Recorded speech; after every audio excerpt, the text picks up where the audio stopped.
Students, digi lessons from the house of Navankur में आपका स्वागत है।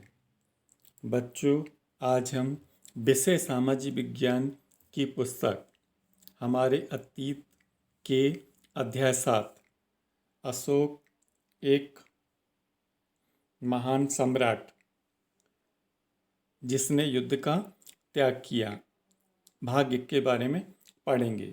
बच्चों, सम्राट राजा को कहते हैं और राजा को अपने राज्य की रक्षा के लिए और अपने राज्य के विस्तार के लिए युद्ध करना पड़ता है। लेकिन अशोक ने युद्ध से होने वाले नुकसान को देखते हुए कभी युद्ध न करने का निर्णय लिया। इस कारण अशोक एक अनोखा सम्राट बना जिसने युद्ध का त्याग किया। बच्चों, एक बहुत बड़ा राज्य, एक साम्राज्य। ये चित्र देख रहे हैं आप। इस चित्र में जिन शेरों के चित्र हम रुपयों पैसों में देखते हैं, उनका एक लंबा इतिहास है। उन्हें पत्थरों को काटकर बनाया गया और उन्हें सारनाथ में एक विशाल स्तंभ खंभे को कहते हैं, विशाल स्तंभ पर स्थापित किया गया था। बच्चों, इतिहास के महानतम राजाओं में से एक अशोक के निर्देश पर इसके जैसे कई स्तंभ और पत्थरों पर अभिलेख उत्कीर्ण का मतलब होता है उकेरना, यानी पत्थरों पर लिखना, उसको उत्कीर्ण कहते हैं, किए गए। इसके पहले कि हम यह जानें कि इन अभिलेखों में क्या लिखा है, यह समझने की कोशिश करें कि उनके राज्य को साम्राज्य क्यों कहा जाता है।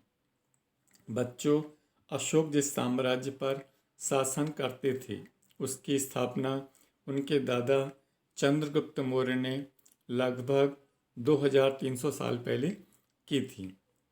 चाणक्य या कौटिल्य नाम के एक बुद्धिमान व्यक्ति ने चंद्रगुप्त की सहायता की थी। चाणक्य के कई विचार हमें अर्थशास्त्र नाम की पुस्तक में मिलते हैं। अब ये वंश के बारे में जानेंगे। वंश क्या होता है? जब एक ही परिवार के कई सदस्य एक के बाद एक राजा बनते हैं तो उन्हें एक ही वंश का राजा कहा जाता है। मौर्य वंश में 3 महत्वपूर्ण राजा हुए। पहला था चंद्रगुप्त, फिर उसके बाद उसका बेटा बिंदुसार राजा बना, फिर उसके बाद उसका बेटा अशोक राजा बना। बच्चों, साम्राज्य में बहुत से नगर थे। इनमें साम्राज्य की राजधानी पाटलिपुत्र, उज्जैन और तक्षशिला ये प्रमुख नगर थे। तक्षशिला उत्तर पश्चिम और मध्य एशिया के लिए आने वाले मार्ग पर था। दूसरी तरफ उज्जैन उत्तरी भारत से दक्षिणी भारत जाने वाले मार्ग में था। शायद नगरों में व्यापारी, सरकारी अधिकारी और शिल्पकार रहते थे। बच्चों, साम्राज्य के बहुत बड़े क्षेत्रों में किसानों और पशुपालकों के गांव बसे हुए थे। मध्य भारत जैसे इलाकों में ज़्यादातर हिस्सा जंगलों से भरा हुआ था।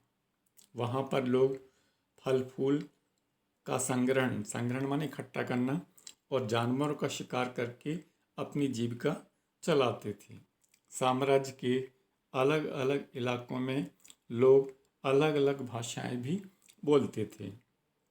वे लोग शायद अलग अलग प्रकार का भोजन भी करते होंगे और यहाँ तक कि अलग अलग किस्म के वस्त्र भी पहनते होंगे। बच्चों, ये आप चित्र देख रहे हैं, ये मानचित्र है और इसमें लाल और काले बिंदु दिखाई दे रहे हैं। ये काले बिंदु महत्वपूर्ण नगर को दिखाते हैं और लाल बिंदु जो है ये अभिलेखों के प्राप्ति स्थल, यानी इन स्थलों से प्राचीन अभिलेख मिले हैं, उनकी जानकारी हमें मिलती है। बच्चों,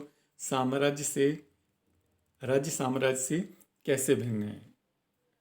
चूँकि साम्राज्य राज्यों से बड़े होते हैं और उनकी रक्षा के लिए बड़ी सेना की ज़रूरत होती है।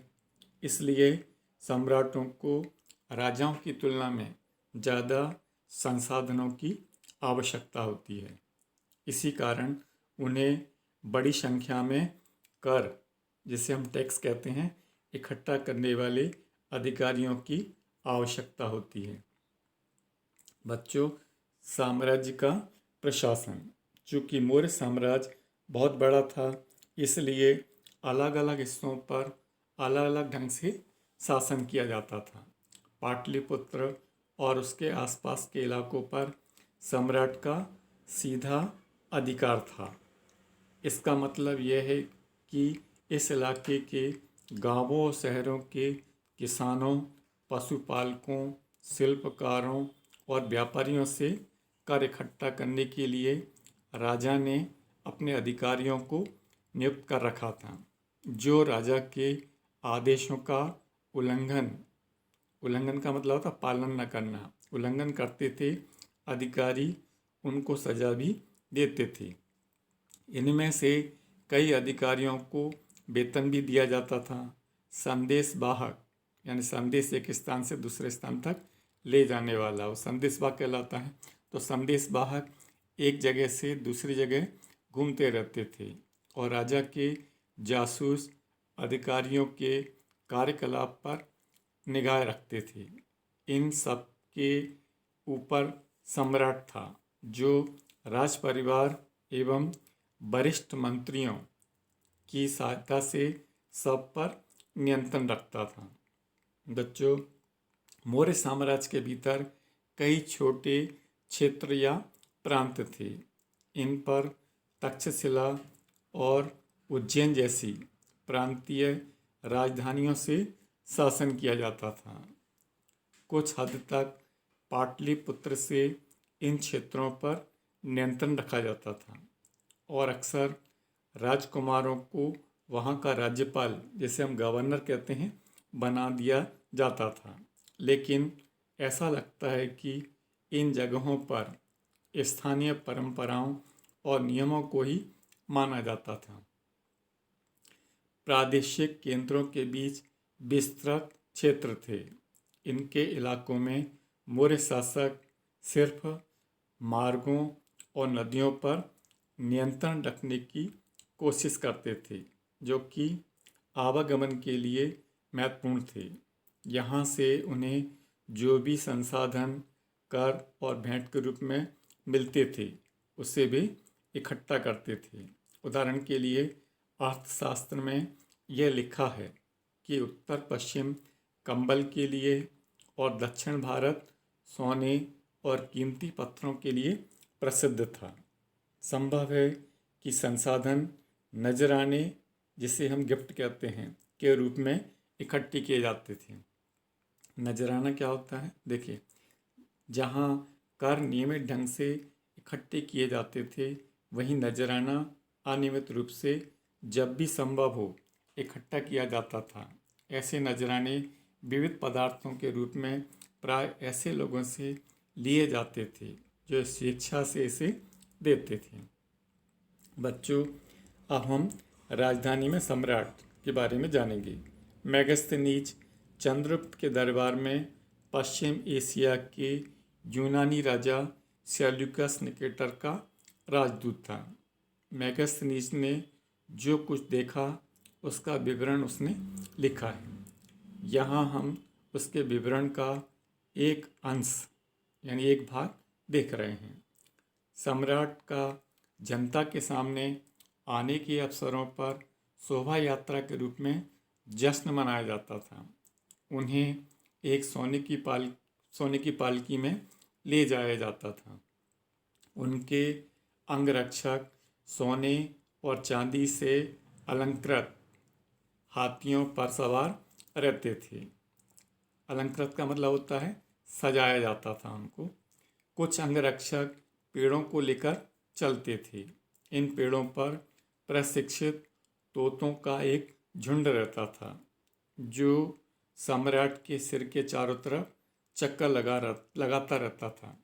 राजा सामान्यतः हथियारबंद महिलाओं से घिरे होते थे। वे हमेशा इस बात से डरे रहते हैं कि कहीं कोई उनकी हत्या न कर दे। उनके खाना खाने के पहले खास नौकर उस खाने को चखते थे। वे लगातार 2 रात एक ही कमरे में नहीं सोते थे। और पाटलिपुत्र, जिसे हम आधुनिक पटना के नाम से जानते हैं, उसके बारे में जानेंगे। यह एक विशाल और खूबसूरत नगर है। यह एक विशाल प्राचीर से घिरा हुआ है, जिसमें 570 बुर्ज और 64 द्वार हैं। 2 और 3 मंजिल वाले घर लकड़ी और कच्ची ईंटों से बने हैं। राजा का महल भी काठ यानी लकड़ी से बना है, जिसे पत्थर की नक्काशी से सजाया गया है। यह चारों तरफ से उद्यानों और चिड़ियों के लिए बने बसेरों से घिरा है और अंत में जंगल वाले इलाके आते हैं। वहाँ रहने वाले लोग काफ़ी हद तक स्वतंत्र थे। उनसे यह उम्मीद की जाती थी कि वे मौर्य पदाधिकारियों को हाथी, लकड़ी, मधु शहद को कहते हैं, और मोम जैसी चीज़ें लाकर दें। अशोक एक अनोखा सम्राट, उसके बारे में जानेंगे। अशोक मौर्य वंश के सबसे प्रसिद्ध शासक थे।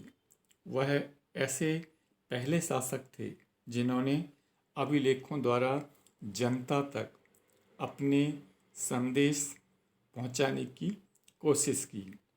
अशोक के ज़्यादातर अभिलेख प्राकृत भाषा और ब्राह्मी लिपि में हैं। बच्चों, कलिंग युद्ध का वर्णन करता हुआ अशोक का अभिलेख, इसके बारे में जानेंगे। अपने एक अभिलेख में अशोक ने यह बात कही, राजा बनने के 8 साल बाद मैंने कलिंग युद्ध किया और उस पर विजय भी प्राप्त की। लगभग 1.5 लाख लोगों को बंदी बनाया गया। 1 लाख से ज़्यादा लोग इस युद्ध में मारे गए। इससे मुझे बहुत दुख हुआ। जब किसी स्वतंत्र देश को जीता जाता है तो लाखों लोग मारे जाते हैं और बहुत सारे लोग बंदी बना लिए जाते हैं।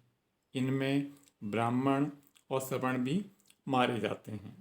जो लोग अपने सगे संबंधियों और मित्रों को बहुत प्यार करते हैं तथा दासों और मृतकों के प्रति दयावान होते हैं, वे भी युद्ध में या तो मारे जाते हैं या अपने प्रियजनों को खो देते हैं।